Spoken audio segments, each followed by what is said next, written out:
Hello and welcome to Unparliamentary Language, a podcast that has certified non-dom status. And I just have to ask, Rob, is that a sex thing?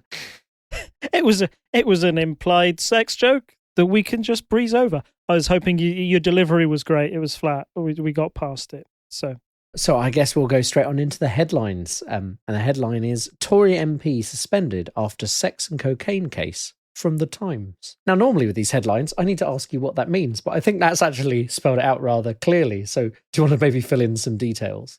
Yeah, sorry. I was about to say that, I wanted to point out two particularly bad things that have happened for Conservative MPs in the time that we've been away and why they cause such a problem for the government at the moment. So the first one is this one that we referred to in the headline. So David Warburton, the MP for Somerton and Frome, which is by my way, it is a neighbouring constituency. And when Rees-Mogg won my constituency, his sister Annunziata Rees-Mogg was going for that constituency, but she lost to the Lib Dem candidate. So it is a Conservative Lib Dem marginal. The MP in question, David Warburton, basically was under investigation for sex and cocaine use. There was a picture that went round of him online with some white powder laid out on a baking tray, which he said was... Did he say it was flour or something like that? No, it was even weirder. He said that he has an odd habit of collecting his dandruff and scooping it up into lines. Oh, yes. It was very bizarre. And I feel if you see the unedited image, I don't know if you were going to mention this, but there is an image that was shared where this was visible. And it turns out that was a slightly photoshopped image to remove what appears to be a credit card. And it's almost like you're on a set of someone doing drugs. You know, it was that, Why did you share that photo? It was bad, and he has, as a result, basically, he's not doing current MP work at the moment. He's gone away to hopefully get himself better and work out some of those issues. But that does, of course, mean that if he's not being an MP, it rears the possibility of there being a by-election in that constituency. In other Conservative MP scandal news, you've got Ahmed Khan, who is the MP for Wakefield, who was convicted for sexually assaulting a teenage boy. He has, since that news has come out, quite clearly, he's resigned from his position as an MP, which means there will now definitely be a by-election in Wakefield. This is another really important by-election for the Conservatives in particular and for Labour. So that David Warburton one, that's Conservative Lib Dem. We've seen how in those type of fights the Lib Dems are winning at the moment. They are particularly good, particularly when you've got a by-election where you can send a message to the government on a certain case. It seems that a lot of ex-Conservative voters are willing to move over and support the Lib Dem candidate, and equally Labour supporters are willing to lend their vote to the Lib Dems in order to unseat that MP. The Ahmed Khan one is a slightly different case. So you've got Wakefield, which was a Labour seat until the last election in 2019, and it was held up as one of those examples of a red wall seat that, was benefited from that Boris effect, that Brexit effect at the time. Labour support actually kind of plummeted in that constituency back in 2019. You had a swing of minus 9.9% for the Labour candidate in that ward, while the Conservatives only needed a swing of 2.3% to take it. So when there is an election in this constituency, that'll be a real test for Keir Starmer of can he win those red wall constituencies back? Because if he wants a majority, he's definitely going to need those constituencies up in the north, and to take that type of place away from the Conservatives and do it quickly. They don't want those type of places to become, this is where the Conservatives always win. So particularly the fact that the Conservative MP, he stepped down, he won't be running, but it adds to this sort of theme we've had over the past few months where we've had Conservative MPs stepping down or resigning for certain reasons. Of you had the Owen Paterson one when he had to step down because of sleaze, and that was one of the most shock victories for the Lib Dems, taking a very, very safe Conservative seat. So it's not going to affect Boris Johnson's ability to pass laws in Parliament. He's still got quite a sizable majority there. But this chipping away of seats, when you compare it to something like we've had since 2019, back in 2020, we had the Hartlepool by-election, which was a Labour MP who had to stand down, and the Conservatives ended up winning that seat. And that was marked at that time as an incredible win for the Conservatives to take a seat that was traditionally Labour for so long. The Conservatives have been in power for 10 years. And they are still winning seats off of Labour. Goodness me, what do Labour need to do to get their act together to win anything? They're never going to win a red wall seat again, was the take up in Hartlepool. 2 years down the line, we're now seeing a far more traditional kind of pattern to our by-elections, where the ruling party, particularly if it's been in power for 10 or more years, will start to lose to the opposition party more regularly. Wakefield, I think, is the big acid test of that, to see if Labour are a party that people think they can win, because the previous ones have mostly been Lib Dems and protest vote, but I feel Wakefield is has the real potential to be another embarrassing result for Boris Johnson, but could be an embarrassing night for Keir Starmer if they're unable to take that one back. You would very much hope it's a seat where Labour can be like, look, we know you wanted a bit of a change, you went with the Conservatives because it was different, but can you not see list of lies? Basically, I think that will probably be their campaign tactic. Yes, yeah. Like, here are all the scandals, all the sleaze we've talked about, and you'd like to think, given the opportunity, people would swing back, given it was generally, as you say, a strong Labour seat. I don't think I have much more to add on that. There have been problem MPs in all parties over the years, but the Conservatives do seem to churn out a significant proportion of them who do things that get them fired, which I guess is not surprising to me. But yeah, both of them at different levels of wrong, but both bad things for an MP to do. We'll keep, what's the phrase from Star Wars? We'll watch those votes with great interest, I guess. Yes. So moving on to our next headline, Rwandan plan is ungodly, says Welby from The Times, and pretty heartless from The Mirror, which is a solid pun.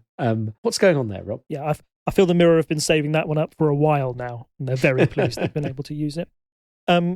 So this is sort of the bombshell policy reveal that the government did this month. This week, to say how they had a new plan to tackle migrants coming across the channel and help to deter them. So what they've said they're going to do is they're going to have an offshore migrant processing plant in Rwanda, which means that they will take people, if you land on these shores as an undocumented migrant, I believe, in a boat, there is a possibility that you will be then put on a plane to Rwanda to have your asylum application process gone through and see if you're eligible. And if you are eligible, then you will be granted asylum. Now, there are many flaws in this plan, which we will go on to discuss, other than my goodness, doesn't that sound a bit extreme, or doesn't that sound a bit sort of far-righty? A bit but I think it is worth... sorry, just as a description for things the Conservatives have done recently. I just thought I'd bring up Google Maps because, I don't know what your geography's like, dear listener, but you might be aware that Rwanda, not really close to the UK. I put in walking directions because that seemed like the silliest. It would take you 1,754 hours to walk from my house to Rwanda via the Trans-Saharan Highway across Algeria, because it is 5,600 miles away. That's why. It's such a stupid... It does beg a belief, and I'm sure we're going to get into this in more detail, but there's many other things wrong with it, but that's just from a logistics point of view. Oh, we're going to fly you to... Why? It's such a weird thing to read about. So I think you've pointed out one of the many reasons that it's wrong. So I'm going to start on why the Conservatives think this is a good idea in the first place, right? Because if they didn't think it was a good idea, they wouldn't even propose it. It would stay on the back burner. But essentially, the Conservatives are, as we've said, not just these MP reasons, but for a variety of other reasons at the moment, impact of the budget, Partygate, which we're going to, discuss in a bit. They are in a bit of a slump at the moment with their general popularity. But they are, Boris Johnson is at his heart a populist, I believe. He wants to give the people what they want. And one idea that does consistently quite well in polling is the idea that migrants go to some offshore facility before they are allowed, not just migrants in general, but those seeking asylum go to some sort of offshore facility before they are allowed into the UK, vis-a-vis Australia, right? So Australia has a place off the coast of Australia called Ascension Island where migrants are taken to be processed, and then if their application is successful, then they can go on into Australia as a whole.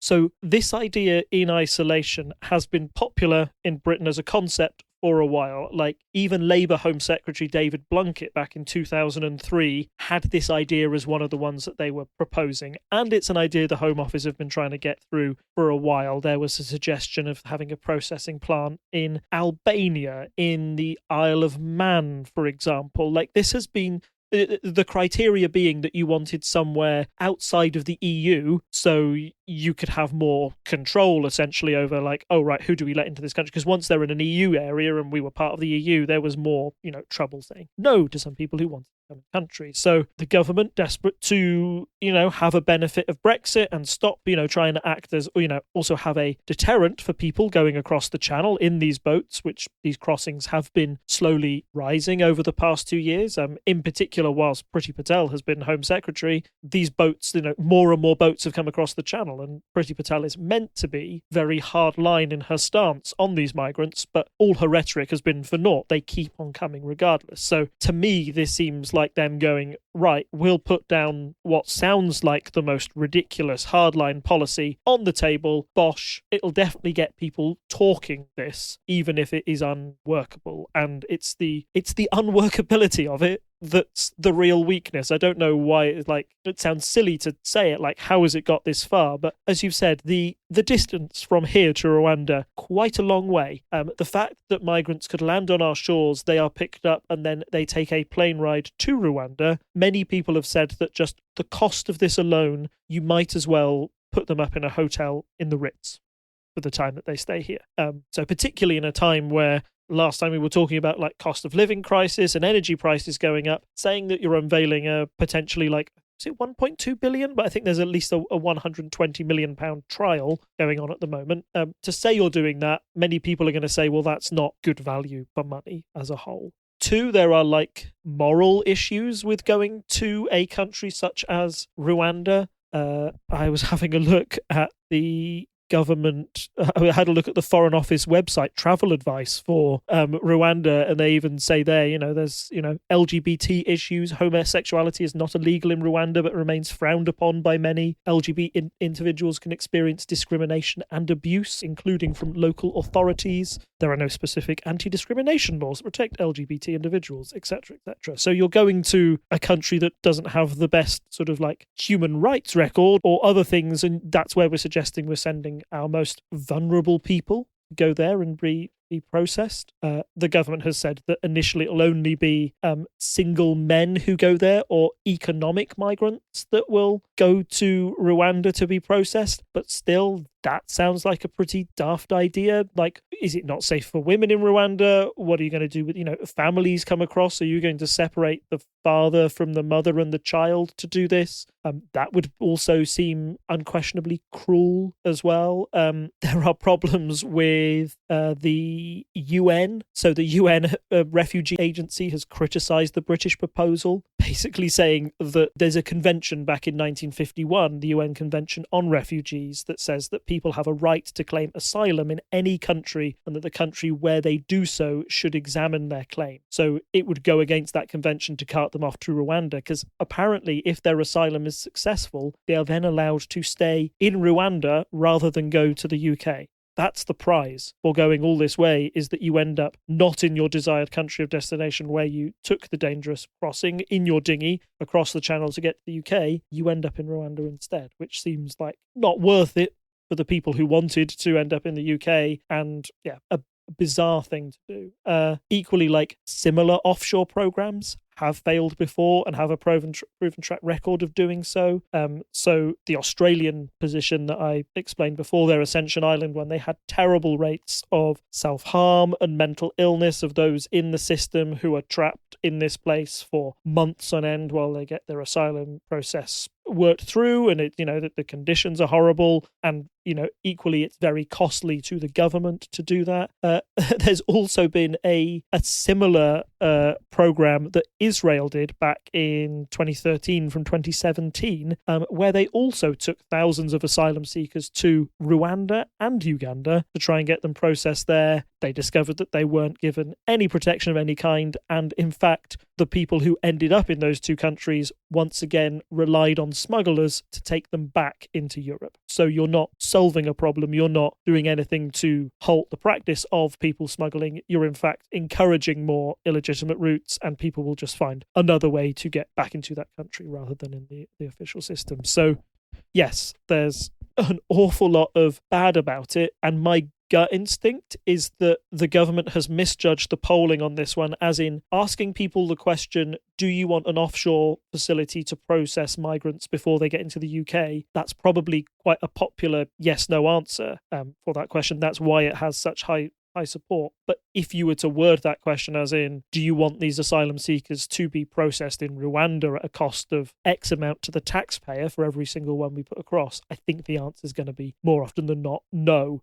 So yes, I do feel like this is surprisingly for this government, I do think it is an ill thought out proposal, one that it's hard to take it seriously as a proposal, because I don't know if anybody's actually going to go through the system and have it work at all. It does seem to be incredibly last minute due to the fact that one, it was rushed out the day after the Partygate fines were put out, and two, when Priti Patel went on this plane to sign the document in Rwanda, the leader of Rwanda was away for his Easter holidays and didn't even turn up, and seemed quite surprised that the Brits had decided to put this in place now. Like, all of it speaks to me of a desperation of like, oh my goodness, we just need a policy out there somewhere. And it certainly got people talking. But yes, I think it is, in short, it is bad. And there are lots of reasons why it is bad and unworkable. And I don't think it's going to happen anytime soon. You've listed all the reasons that it's stupid, basically. As we said with that headline, obviously the Mirror have been sitting on this for a while. I mean, this is, clearly, as you say, it's been maybe in the works for longer, but Priti Patel pushing ahead with something like this, I mean, it's very, like, I just don't understand it. There's like this idea of like pulling up the drawbridge. I forget the exact term for it, but basically she has previously said that under rules she wanted to impose, her parents wouldn't be allowed into the country. And it's just like, can you not see what's wrong with that as a concept? Like, oh, well, I'm here, so it's fine, is like the idea. And it's there is a special term for it that I've forgotten right now. It's like drawbridge policy or something like that. I've not got it exactly right, but I know it's something in those realms, and it's just very strange. And it's I just don't understand it at all. And I mean, yeah. And as we've discussed, sending people off to Rwanda of all places seems like the weirdest choice you could make in this situation. Yes. Yeah, sorry.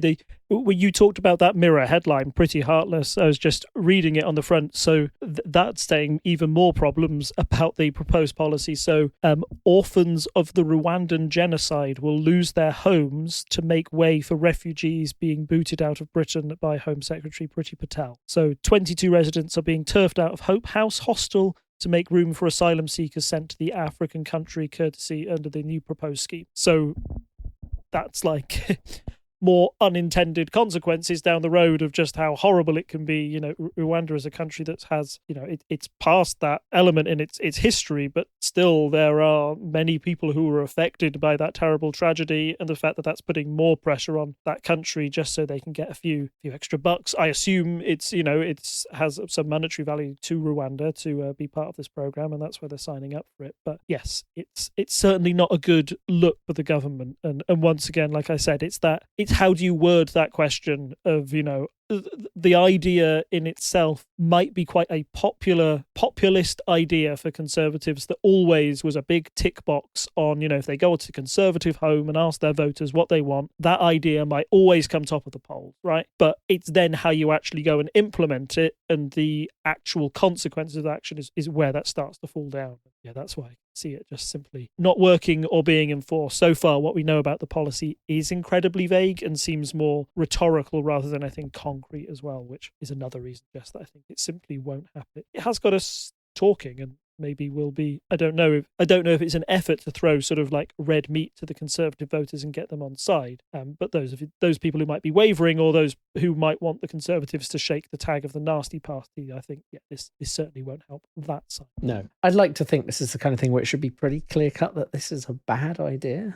But, the last few years has made me wonder where the common sense of the voting public may lie. But you'd like to think generally, again, this is one of those things where bubbles and stuff intersect, but I've not met anyone who went, oh, this was a great idea. I've not necessarily discussed it at length with random people on the street, though. So maybe there are some people who think this is a good idea. I mean, there are still people who vote Conservative. So, yeah. The Mail today had a poll which said that, people support this policy. But as I said, the wording of that polling question was very much based on, do you want offshore migration facilities? Nothing about Rwanda, nothing about this policy in general, and no particular time frame of when it was taken. It might have been taken recently, but it's unclear if voters had the Rwandan thing in their head when they were asked this question. So yes, the polling is out there. It exists. Sometimes the polling is scary about matters like that. But it's one of those things it's such a cliche, but bring back hanging. That policy idea is actually scarily popular, more popular than you would think amongst the British populace as an idea for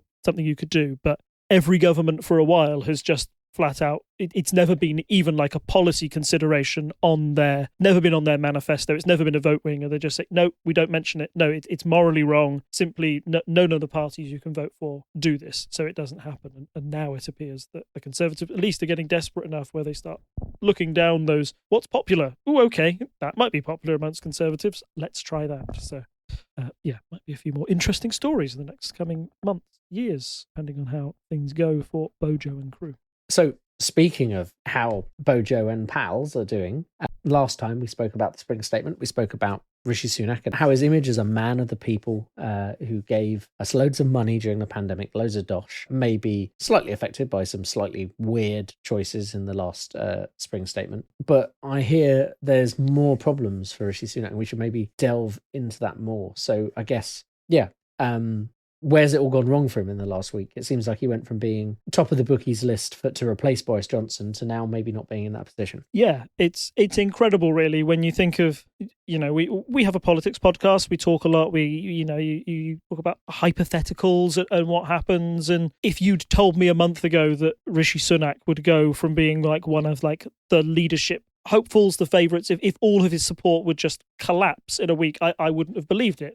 He seemed to be in a fairly strong position and one of the more credible candidates to take over from Boris Johnson if he were to stop being leader of the Conservative Party. But since his net high popularity, which I'm going to say is mid-pandemic, eat out to help out times, I've got a article here that says his net favorability, how much people like him, basically, was around about plus 30, which is kind of huge for a politician. A lot of, when you do these polls of even political leaders of if you did one for Boris Johnson and Keir Starmer, both of them would be very happy if they had a net favourability anywhere within the plus 5s, plus 10s, because generally these type of leaders are divisive in some way or another, and that means that half the population is not going to like you as much, therefore your net favourability is in the minus figures. For Rishi to have plus 30 was astounding. Now, according to some pollsters, it's at minus 18. Which is quite the fall from grace. Why exactly is this and where it's gone wrong?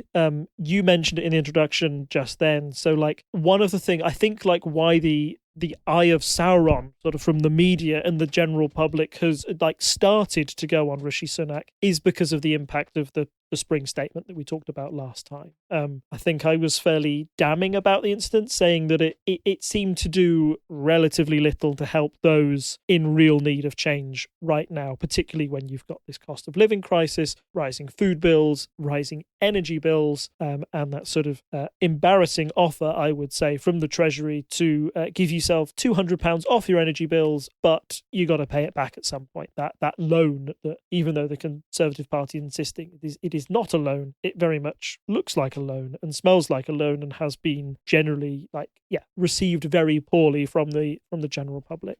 So I think in general, if you want to talk about why Rishi Sunak started to go down and why people suddenly started to dislike him, is that simply when he was in the pandemic, he was the nice guy giving us nice things. Whereas every other minister was telling us, don't do that, don't go outside, don't see your friends, only meet in these groups. Stop that. No, don't do it. Rishi Sunak was the one who went on TV and said, you know what? Now it's safe to go to a restaurant and I've given you some money off that on too. Why don't you Why don't you pop out for a meal on me? Can't work during the pandemic? Don't worry, the government has you covered. With this furlough scheme, I'll pay your wages for a while. I'm Rishi Sunak. I'm really nice. I'm the nice one here. Like, that's quite a simplistic observation of what happened during those years. But that was, I think that is fairly true to say that's why people were, looked at Rishi Sunak as the nice one within that Conservative government. I've even mentioned myself when we were sort of doing reviews of the ministers that surround Boris Johnson.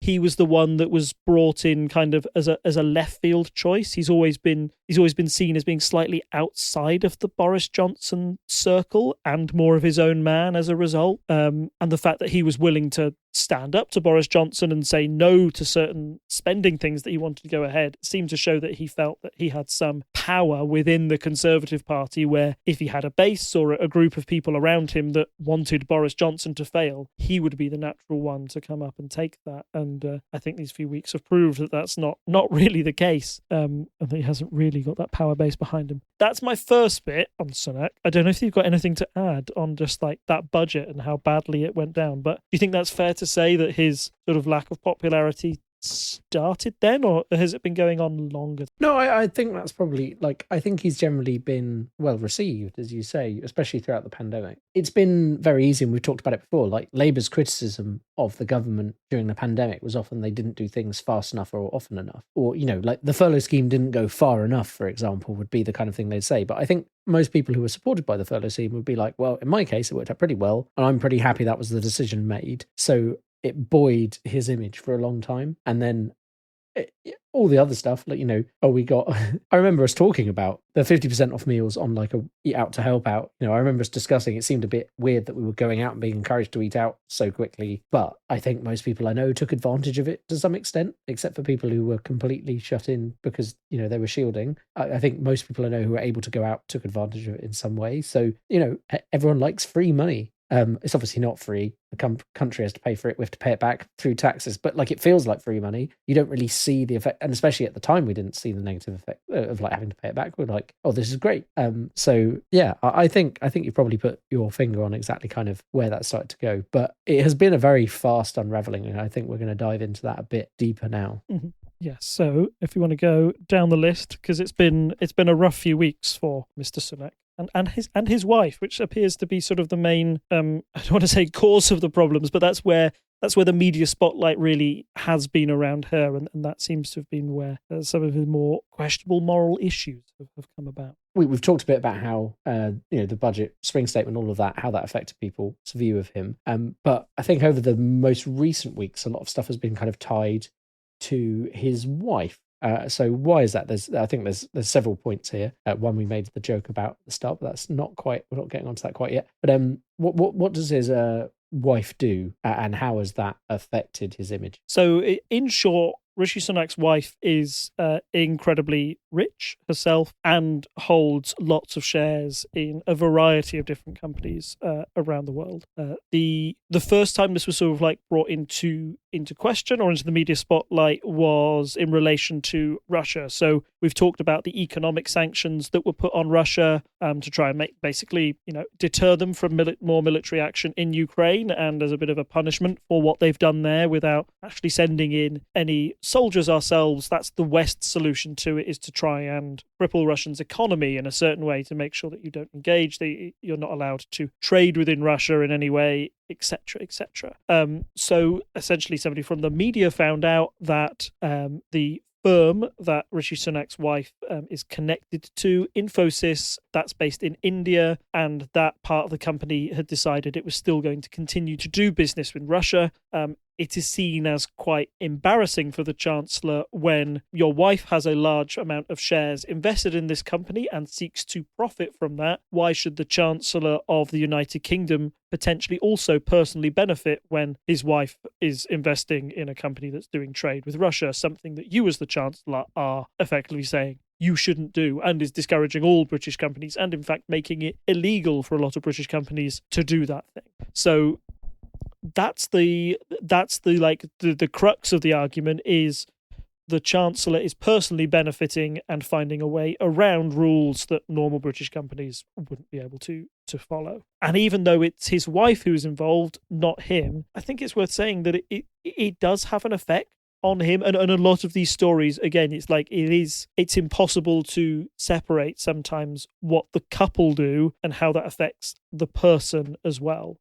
As she is very rich and as she has a stake in a lot of these companies, it is going to be brought into question. And we'll move on to the non-dom thing in a bit. But it all looks like it's a lapse of judgment for the Chancellor, and why hasn't he brought this up sooner? If essentially Labour are kind of saying, if we had a Chancellor who had those ties to Russia, they would instantly cut those ties as well, because we wouldn't want to be involved. We want to be set an example for the rest of the country. The fact that you're sort of benefiting by the back door is a bad look, and it's even worse when that's found out. So yes, it moves him more from the Dishy Rishi into the Fishy Rishi way of describing what he's up to, and this kind of like vibe around him at the moment. So yeah, that's the big second thing. I enjoy that we have these two columns. He's slowly moving from Dishy to Fishy. That's quite amusing to me. I think one thing maybe to mention alongside this is he was very like, people should leave my wife out of it, etc. And I think that very much rubbed people up the wrong way as well, because it's like, well, actually, it is like, we're not saying you should fully pry into politicians' private life, but if it is relevant to the story like this, it is not unreasonable for journalists to say, hey, look, that seems a bit dodgy, which is essentially what it is. Now, I'm sure there's probably someone on Twitter who said some horrible things about his wife, which is not okay. That doesn't mean investigative journalists can't go and find out information like this, because, as you say, it definitely makes you go, maybe he's, how might this affect his judgment, I think, is the key point here. It's not saying that people's partners can't go do different things. So I feel when it moves into an area where it starts to feel like a conflict of interest, then there's nothing wrong with sensible reporting on such things. I mean, don't blow it out of proportion, but it's definitely, I think, a fact that the public, as informed voters, should be aware of. Precisely. And I think that moves very nicely onto our next point of, okay, so, you, via your wife, might be benefiting from her company doing, or a company that she has ties with, doing trade with Russia. What else could you be benefiting from? The other thing, which I think is a bigger issue for Rishi Sunak, was the fact it was revealed that his wife had non-dom status, which she can pay 30 grand and essentially say, there you go, I've got 30 grand for non-dom status. That all goes to the British government. Also means I don't have to pay tax on what I earn on my shares, for example. Which everybody went, oh, hold up, the wife of the Chancellor doesn't have to pay shares proportionate to her income like the rest of us do. Now, that does seem to me like quite a big red flag, a conflict of interest, and seems quite hypocritical, particularly when you're talking about literally the Chancellor of the Exchequer. If there's somebody that you want paying taxes, it's the person who sets the rules about taxes for the rest of us. And again, this sort of point is one that has been a talking point for Labour and the Lib Dems over and over again. They've said it ever since Partygate, ever since the Owen Paterson scandal. It's one rule for them and one rule for us. And this was another good example, I feel, of something that falls into that category of, oh, I would love to pay X amount of money if I was very, very rich and then get out of not paying taxes at all, but I don't have that option. It's weird that the wife of the Chancellor has that option and she's decided to take it up. And the fact that she's obviously been doing this for years. How long has Rishi Sunak been Chancellor? Like a couple of years now? And the fact that this has only been being brought up now, and the fact that it feels like something that when you become Chancellor, you should declare that as a conflict of interest and say, yeah, sorry, we were doing this. I now realise that now I am a public servant, and particularly in my role as Chancellor of the Exchequer, my wife should pay taxes because she's very, very rich, also pay taxes to a greater degree because of all the money she's making.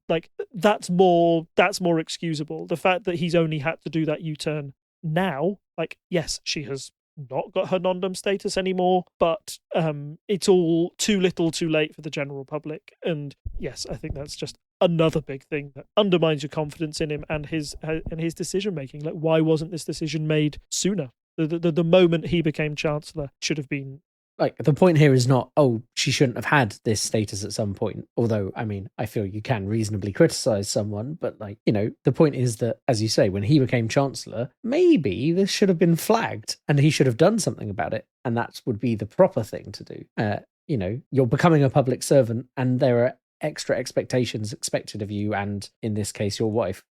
Because that's as you say, you should be paying tax if you're the person who sets the taxes. And I think that ties a bit more into that tweet that's still in our feed from last week of him failing to use contactless. And if you're basically not paying taxes, you can do what you like, I guess. Yeah, and I think it is worth saying that everything that she did was within the law. It is lawful to do that. There's a scheme there. Like she's not broken. It's more tax avoidance than tax evasion. And one is legally right, but are any of them morally right? Is the bigger question. So yeah. So talking about non-dom status and tax loopholes and things like that, what would be possibly the worst bit of news that could drop after you've just been saying, oh, don't go after my wife because of such things?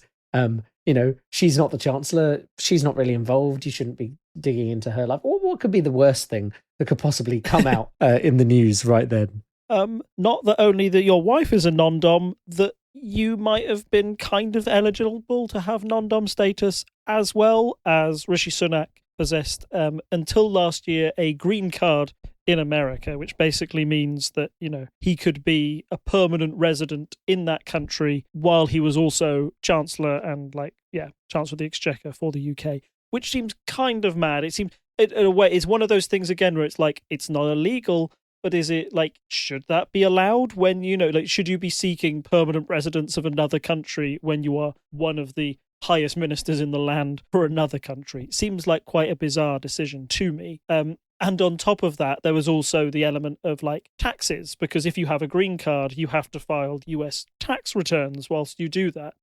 So yeah, even though he's returned it now, he returned it last year. At some point, there were questions in was there any tax advantage for Sunak for Rishi Sunak doing that? Again, why did he hold that green card for so long? You can hand it back at any stage. You would think it might be an acceptable thing to do whilst he's a low-ranking MP or a backbench MP, or at least he's not going to get the same sort of media criticism over it. For him to still have that status when he's holding one of the highest positions in the land, once again calls, I think, his judgment into question and what he feels he can get away with at that time. So yes, another bad look. And at the moment, we are just sort of piling bad news upon bad news onto Rishi Sunak. You've mentioned that he accused some of running a smear campaign against his wife, and even invoked Will Smith, saying that he wouldn't exactly slap anybody over it, but maybe he'd like to. He said it in a jokey way, but still, it's I feel like the moment he said, "Can you stop focusing on my wife, please?" the media sort of turned around and went, "Okay, Mr. Sunak, we'll focus on you and this green card issue," which is probably the last thing that he wanted happened. So yeah, bad look on bad look. And I'm afraid it's only going to get worse for him. Yeah, and I think just kind of dealing with that general point about, should he be able to investigate his wife's dealings and all of that? And it's again, this is just an obvious lapse of judgment. I'm kind of surprised this hasn't come out before. You kind of feel like, why wasn't this discovered earlier? I feel like maybe there was someone holding on to some information they were willing to reveal to the press when it became relevant. But also, yeah, like you said, should someone be technically resident of another country? I know in America, you can't run for president if you aren't a natural born citizen of the United States. Hence the whole stuff about birth certificates that Trump tried to pull when Obama was elected. But I feel like, I like the idea of it being possible for someone to move to a country, become a citizen, work their way up, and then become someone important and do good things for that country. I think that is a great concept. That is very different to someone holding a second nationality basically for tax reasons. That seems very dodgy by comparison. It's it's a very different thing. And I think we're not saying shouldn't be, but if you are running to be, prime minister or something like that, then you should have to give up your other nationalities. I feel that seems reasonable. I think that's the way of showing that you are devoted to the one country you're trying to be a member of parliament for, right? I think that's a reasonable request of a public servant. And again, he is a public servant. It's not like we're asking him to do. We're not saying it's illegal that he did this. We're just saying it's a bad look overall. So, talking of bad looks, what else has happened? And I know we mentioned this earlier on, and in fact, kind of ties back to stuff we were talking about last week. But there was this whole scandal that we were talking about for a while. It kind of fell out the news a bit. Ukraine got in the way, and I think the Conservatives thought, oh, maybe that will blow over. So what's happened there? Yes. So we've had news this week of the first fines issued in the Partygate scandal that go towards sort of like specific MPs. Even though all of these fines are kept confidential, Downing Street did say it would reveal if any of the Prime Minister or the Chancellor or his wife had a fine, and all three of them have had one so far. It does seem to be in relation to the birthday party event, the one where people were ambushed by cake, as it was described by some Conservative MPs at the time. And they've been issued a £50 fine for the matter. So, yeah, this might be... I'll talk to the implications for Rishi Sunak first, I think, and then we can go on to the larger implications for like the country. Boris Johnson, what does it mean when a sitting prime minister has broken the law? Because it hasn't happened before. So first things first, you get a fine, it's 50 quid. It's for this birthday party. Rishi Sunak is involved. This is really bad for Rishi and him running as Prime Minister for a number of reasons. One kind of being the fact that, like, the reason people want to get rid of Boris Johnson, your boss, is because of the Partygate thing. If you're suddenly embroiled in that, then that scandal doesn't go away with you, does it? Like, if you're leader, the opposition can still turn around and say, you were part of breaking those COVID laws when you were one of the people who helped make them. How can we trust you? Like, that issue will still be fresh in voters' minds.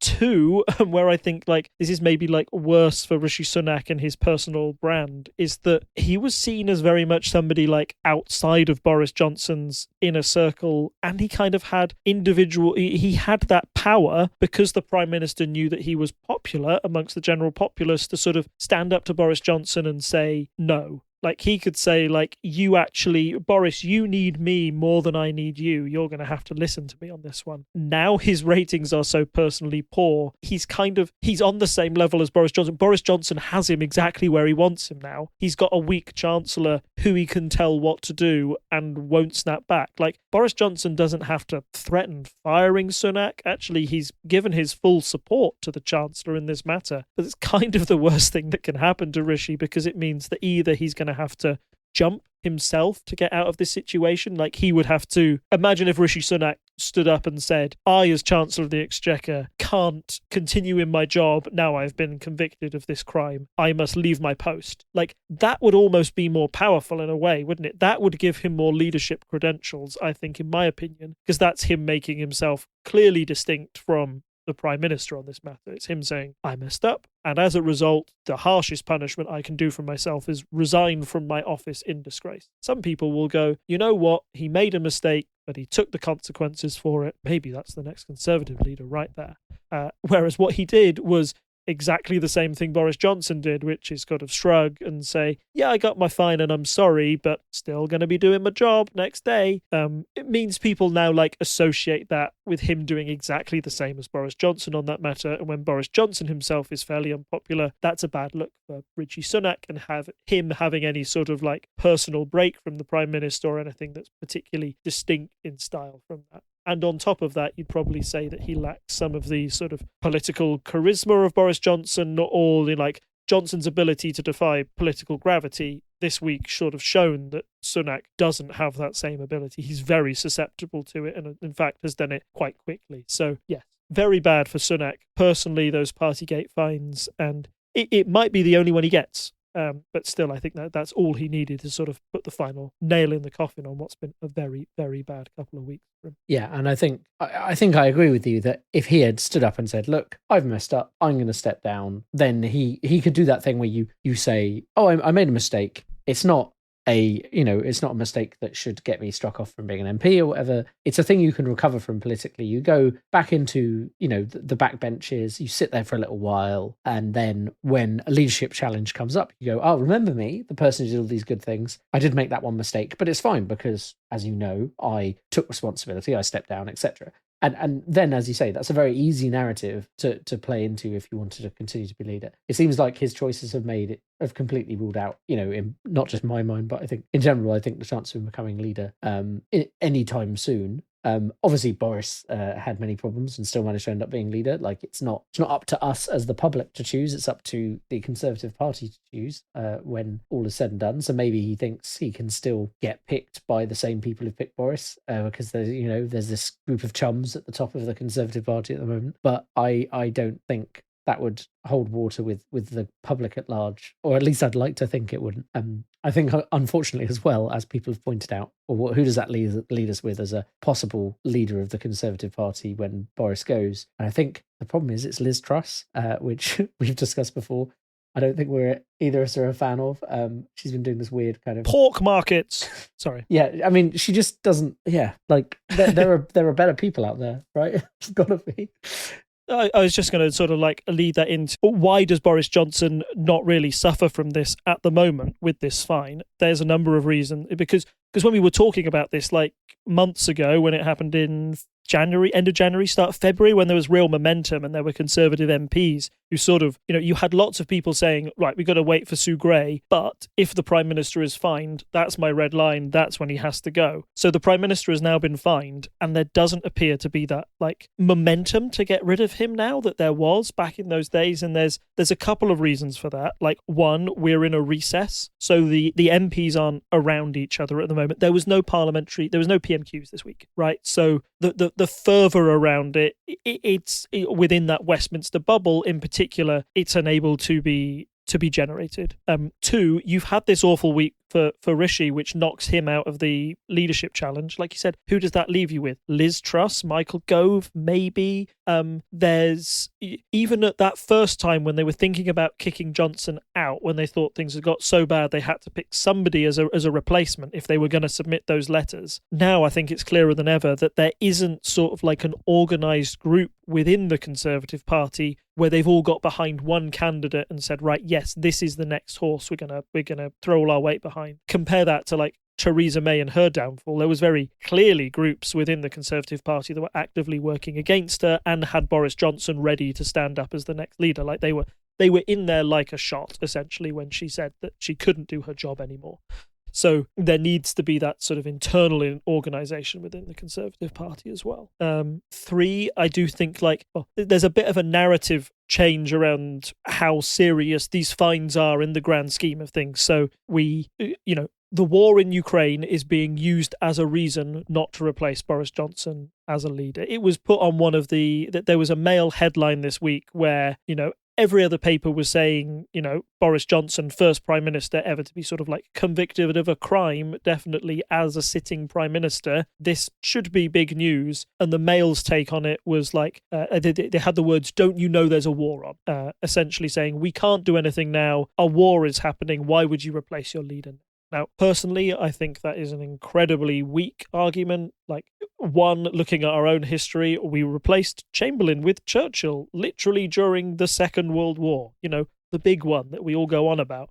So if we can do it back then, I think we can do it ourselves now. Look across the channel, what's happening in France. There appears to be a war in Ukraine, but also the French are having a general election where their leader will change or might change as a result. I think they're managing just fine. We should be able to do it in some way, shape or form. So yeah, that argument falls apart, but is at least one being used by Conservative MPs and Conservative columnists alike, as in we've simply got too much on to replace our leader now. And in particular, they seem to find that these fines that are coming out, like the fine was for £50, right? And it was for the birthday party thing. They feel that this fine is the equivalent of going 33 miles an hour in a 30 zone, right? As in, we've all done it, haven't we? We've all been a little bit naughty and gone over the speed limit. It is technically the law, and yes, I got caught and I'm sorry, but on the scale of laws, it's not murdering somebody. It's breaking a speed limit type law, and that's why that's why he shouldn't lose his job over it, right? That's the Conservative argument, I feel, alongside other ones with, 10 Downing Street is a big place. It's very easy to do this, or we were working very hard during the pandemic and we accidentally stumbled into a birthday party by mistake. We're very sorry. It was technically wrong. It was against the letter of the law, but yeah, we were doing essential work during this pandemic. That's why these mistakes. I think they can get away with that for a little bit longer. I feel like this whole, like, trying to equate it to other, like, I mean, the fine was £50. People like them don't care. The point is the symbolicness of them being fined for this and it proving that they did something wrong. And, they can say how, well, we accidentally baked a cake and held a party. I don't think that holds much water with me as a concept. But like the whole thing, you could break a little law and get, it's like, sure, if someone gets a parking fine, it's not really the same thing, but like, it's not going to affect their job. But, if you're a bus driver and you get done for speeding, I think that might affect your ability to do your job going forwards. There might be repercussions. And so to say, oh, well, we got a fine for breaking the laws that we set, it doesn't really matter, is such it's doublethink, to use an Orwellian term. It doesn't make any sense, I'm afraid. It's the fact they set the rules themselves, isn't it? This is the biggest one. It's like, if I go over the speed limit, that's naughty me. But if I was the man who invented the concept of the speed limit and then was proven to be openly flouting them myself when I was the one preaching the importance of speed limits to everybody across the country and saying why they were so important, yeah, that's where you're seen as hypocritical there, aren't you? And it seems like there's a big conflict of interest of how can you do one thing and then break your own rules. I think that's where, some of those arguments fall apart. There's one thing that has been picked up by like a few, I think, in the Mirror, hasn't been made a huge thing yet, but could do if it happens. So what's happening is the Met are issuing these fines event by event, chronologically, it appears. So they are working through the ones that reported to Sue Gray, saying, this one happened earlier in the year. Yes, these people were responsible, fine them. And they're going through it. And there are a lot of these events that we know happened on the grounds of Number 10. The birthday party, for example, is one where you could say, busy office, stop for 15 minutes, too many people in a room, breach of rules, but everybody was going about their working day, right? And it was just a break within the natural working day. Accidentally, this happened. There is one event that Boris Johnson is meant to have attended, which is an ABBA-themed party within the Number 10 flats that was organised by Carrie and I think happened around the time that Dominic Cummings left as special advisor, right? And I think if Boris Johnson is fined for that, you can't justify that as, it's just we were going about our normal day and we accidentally hosted an ABBA-themed party in our flat with my wife and invited more people than we should have done. And like that, the birthday party that happened or the delivery of cake to somebody's desk in an office might be seen as general things that happen around an office while you were doing essential pandemic work within the offices of Number 10. Hosting an ABBA-themed party is not, by anybody's estimation, something that needs to happen or is, that must happen during a pandemic, right? That is clearly something that has happened that is specially organised to be something that flouts the rules. And if he is fined for that, I think Keir Starmer and other people are going to have him banged to rights. How do you justify that? That's not essential work. That's not people being very busy. That's just flouting the rules and not caring about it. And I do think in my heart of hearts, if that one comes out and there's a fine for that one, that'll be the event that is picked up on. That is the one that, how can Boris Johnson say that he didn't lie to Parliament when he said there were no parties, all the guidance and rules were followed at the same time? That is the one that fills in, that is the one where you're you definitely attended a party and you knew it was a party. And that's where things are going to get interesting. We haven't seen what happens when Parliament gets back into that, Parliament is still on recess. We will know next week when they get back in what type of questions get asked. I believe that there is a move by Lindsay Hoyle, the speaker, is allowing a vote basically for everybody in the House of Commons to say, right, do you think Boris Johnson lied to Parliament when he said, I didn't attend these parties, I didn't know these were a thing? Because again, if he's seen as breaking the ministerial code, that's an issue that usually means that he has to offer his resignation straight away. So if there is a vote on that in any shape or form, that will be big problems for Boris Johnson. He's had a bit of a respite because it's recess. But yes, a lot of things down the pipeline for the Prime Minister to worry about. Partygate is not going away. away anytime soon. And in fact, I do think that it's probably going to get, like, if this first week he feels like he got away with it, the next 2 or 3 fines, if he gets them, will cause more trouble for him down the road. And I guess, I mean, I don't have much more to add, but springing on from that point, obviously we can't see how MPs are going to react until they come back. I mean, they can say stuff publicly, but, you know, they're having their Easter break. As you say, next week we may find out more about how they feel. But I also note you've dropped a new link into our show notes for a different type of poll prediction. So I think maybe we should discuss how that affects the Tories in the polls and where that goes from there. So this is a new website. So do you want to explain to me what this is, Rob? Yeah, so I was having a look at electoralcalculus.co.uk, which essentially is an answer to the age-old question: if there was a general election tomorrow, what would the state of our parliament look like? And it's a good way of kind of saying, like, okay, are the parties ready for a general election? Do they think they could call one tomorrow? Are they very secure? Has not much changed? Or, oh my goodness, there's a big jump, and you know, why parties are getting panicky about certain things. So yeah, I think the polls are always useful, but I think again it's useful to see how those numbers would actually translate when you put them into those key marginal seats and see what happens to the actual like constituency makeup of the country, because a party might be ahead in the polls by quite some way, but if it doesn't translate into an actual majority within parliament, that shows that they need to try harder or work better to get. And I think also we've spoken before about how first past the post as a system means that you can have actually a very close vote percentage, but say the Conservatives end up getting significantly more seats because of where those votes have fallen. So I guess I'm going to have a quick look through this. This was updated at the end of March, so about 2 weeks out from this prediction. So it'll be interesting to see. I guess they do one every month on this site. But they take your 2019 votes percentage and therefore seats, and then they're predicting Labour to be 4% ahead in the polls based on current polls, opinion poll average. And so that then predicts Labour being short of a majority by 24, but having the most seats in Parliament. So they would have 302. And I imagine in that situation, you would have the SNP lending their votes and probably Lib Dems as well, to ensure that, you know, important Labour policies get through, but it's not the clear majority Labour would want to be able to push through their agenda. And I think it's, if you take into account a Labour majority and a Labour minority percentage, the chance of Labour forming a government is nearly 80% based on the current polls. Yeah, and I think that's a good reflection of where we are in the country at the moment, as in ever since the Owen Paterson affair and the allegations of sleaze, you've seen a consistent poll lead for Labour over the Conservatives.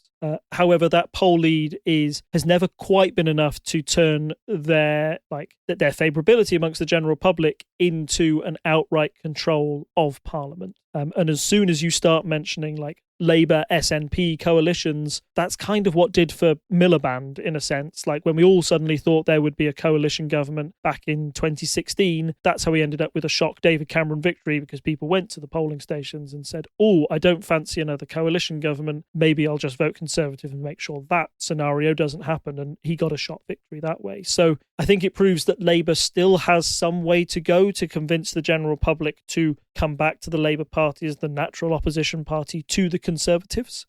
There is clearly they are clearly making good steps. Nobody at Labour is going to look at these polls and say, oh, I wouldn't, if you gave them that result tomorrow, they would be quite happy with that. Yes, they would notice that the Conservatives had a massive dip. Like if you have a look at the 2019 votes compared to the predicted votes they get, so they're predicting that Conservatives got 44.7% of votes back in 2019. They're seeing that slump to 35.1% if a general election was to happen tomorrow, which is a big drop. However, it's not a big enough drop, and not all of those votes automatically go over to Labour, which means that's why Labour is struggling to get that majority, that outright majority. So they would still rely on the help of parties like the SNP moving forward.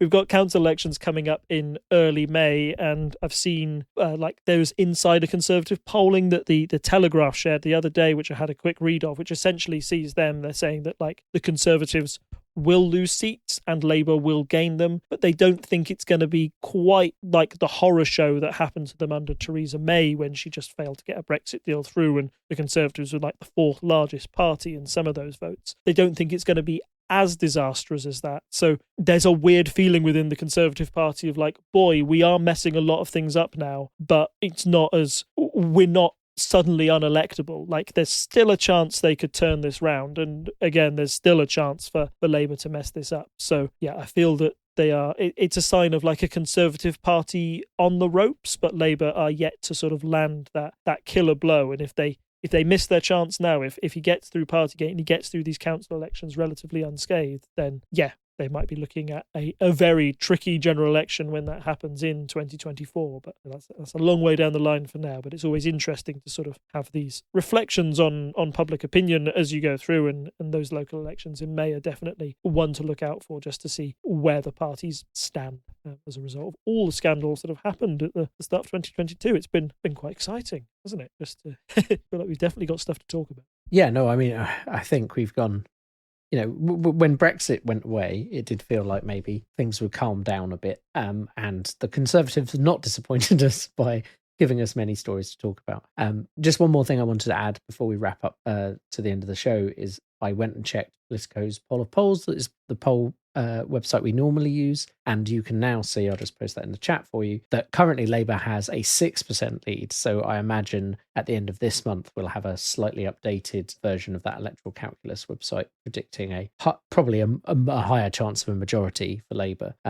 And as you say, remains to be seen. It's a week is a long time in politics, obviously, but also, as you say, May, it's going to be quite important to see how Labour is doing generally. But I imagine they will do well in certain seats, and it'd be interesting to look at the old Red Wall seats where they've got a bit conservative recently. What happens there? So I guess we'll keep our eyes on it. Of course, we'll do an episode about those local elections as and when they happen. So don't think there's much else to add, Rob. So thank you as always for joining me.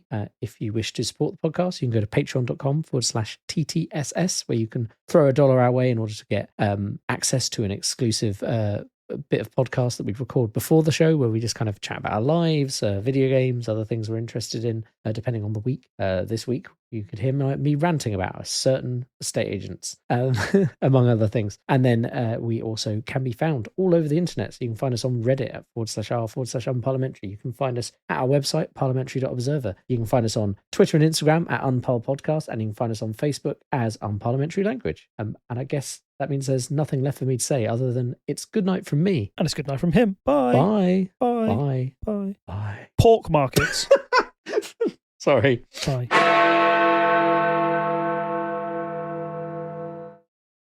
Hi. Have you ever wondered what would happen if you took the schoolyard conversation of which one of my favourite fictional characters would win in a fight? Well, wonder no more. Join me, Chris, and my co-host Matt every other Sunday for Mish Mash Mayhem, and you can find out.